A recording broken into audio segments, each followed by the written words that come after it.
नमस्कार दोस्तों, आपके अपने चैनल में मैं आपका साथी आपका स्वागत करता हूं। आज की इस वीडियो में हम आज से करोड़ों वर्ष पहले पृथ्वी में पाए जाने वाले मैमथ हाथियों के बारे में बताएंगे। मैमथ एक विशालकाय हाथी सदृश जीव था जो अब विलुप्त हो चुका है। इसका वैज्ञानिक नाम मैमूथस प्राइमिजीनियस है।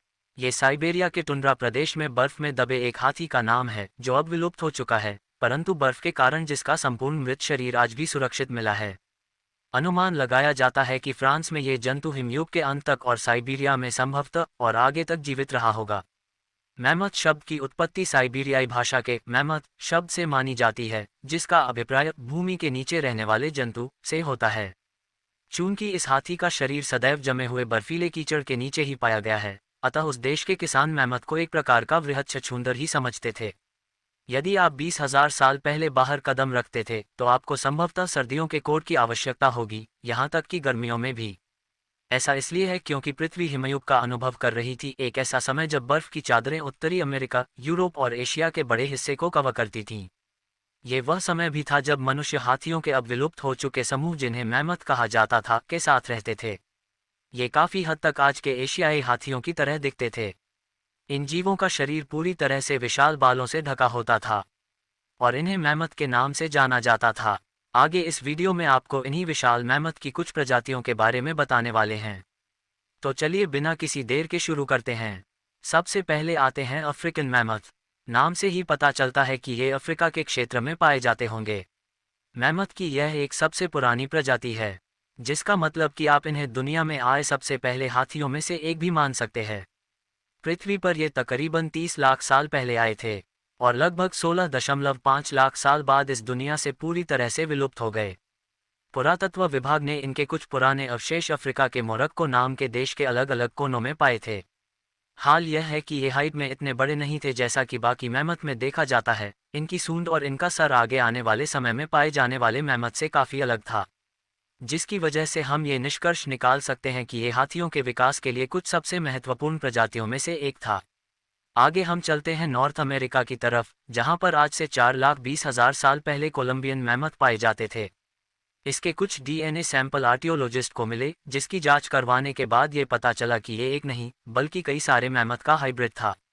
इसके डीएनए में काफ़ी सारे वेरिएशंस पाए गए और इसीलिए इसके बारे में ज़्यादा डेटा इकट्ठा कर पाना काफ़ी ज़्यादा कॉम्प्लिकेटेड बन गया।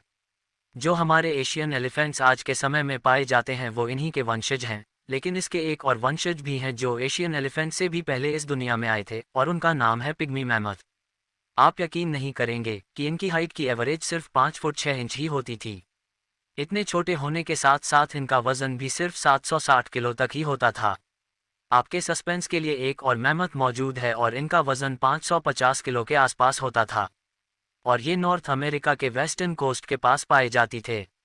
सबसे विशाल मैमथ में से एक सदर्न मैमथ 13.6 फीट से भी ऊपर की ऊंचाई, 12 टन का औसतन वजन, इनके चलने से धरती गरजने लगती थी। अगर आपके सामने एक असली साउदर्न मैमथ आ जाए तो आप वाकई में बेहोश हो जाएंगे। इनकी केवल सूंड ही 3-5 फुट की होती थी। वैसे तो ये इटली में पाए जाते थे, लेकिन इनके अवशेष दुनिया के कई सारे हिस्सों में भी मिले हैं। आपको एक बात हम बताते चलें कि आइसिस मूवी में जो मैमथ था जिसका नाम मैनी था, वो कौन सी स्पीशीज का था, तो इसका जवाब है वुली मैमथ। आपको जानकर शायद हैरानी होगी कि ये इस दुनिया पर विलुप्त होने वाला सबसे आखिरी मैमथ था। कई ऐतिहासिक पेंटिंग्स में इसका सबसे ज़्यादा जिक्र है। ये उस इलाके में पाए जाते थे जो वर्तमान में अलास्का कहा जाता है। इनके बाल बहुत ही घने और मुलायम हुआ करते थे। इनकी लंबाई 9 से 12 फीट के आसपास हुआ करती थी और इनका वजन 4 टन तक पहुंच जाया करता था। और ये है साउथ अफ्रीकन मैमथ। ये पृथ्वी पर 50 लाख साल पहले आए थे। इनकी लंबाई 13 फुट तक होती थी और वजन 11 टन तक। इनके अंदर आज के हाथियों और बाद के मैमथ से काफ़ी अलग अलग गुण मौजूद थे। जैसे इनकी सूंड एक दिशा में नहीं होती थी, बल्कि वो काफ़ी टेढ़ी मेढ़ी बनी रहती थी। इसके अलावा इनके पैरों की बनावट भी काफ़ी अजीब थी। अब बारी है इस पृथ्वी के सबसे बड़े मैमथ की और ये है स्टेपे मैमथ। सुनकर आश्चर्य होगा कि इनकी लंबाई 17 फीट से भी ऊपर हुआ करती थी। ये ना सिर्फ इस दुनिया के कुछ सबसे पुराने मैमथ में से एक हैं, बल्कि वुली मैमथ के बाद यही सबसे अंत में विलुप्त हुए थे। इनके अवशेष दुनिया के लगभग हर कोने में पाए जाते हैं। नॉर्थ अमेरिका से लेकर मंगोलिया तक हर जगह पर इनका कोई ना कोई पुरातत्व अवशेष मिला ही है।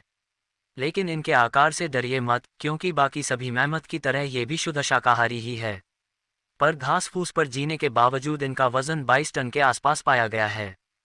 तो दोस्तों, कैसा लगा आपको इन मैमथ के बारे में जानकर? हमें कमेंट करके ज़रूर बताइएगा। वीडियो पसंद आया हो तो लाइक करें, चैनल को सब्सक्राइब कर दें और अपने दोस्तों के साथ शेयर करें। फिर मिलेंगे अगले वीडियो में नए टॉपिक के साथ।